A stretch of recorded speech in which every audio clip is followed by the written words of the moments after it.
Et si les écouteurs, ça rend des gays? C'est effectivement ce que dit Yann Malcheon, qui est un influenceur Make America Great Again, proche donc de Trump, et qui, à la suite, sur la plateforme X, a dit à ses plusieurs centaines de milliers d'abonnés qu'il y a une corrélation entre le fait de porter des écouteurs et le fait donc d'avoir une féminisation des mâles et donc de devenir homosexuel, bien sûr.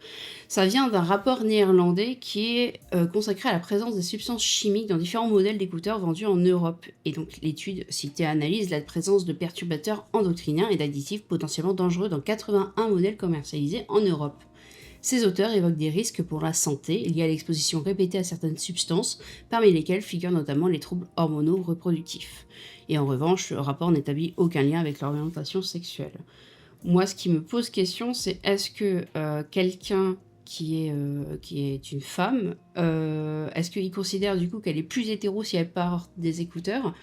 Ou est-ce que justement, il se dit pas que si c'était avéré, les personnes qui sont trans N2F, donc c'est-à-dire mâle tout féminin, donc en gros d'origine mâle et qui donc vont vers un genre femme, ils mettraient tout le temps des écouteurs. Si ça permettait d'avoir effectivement une féminisation, ils feraient ça et puis ça leur coûterait largement moins cher.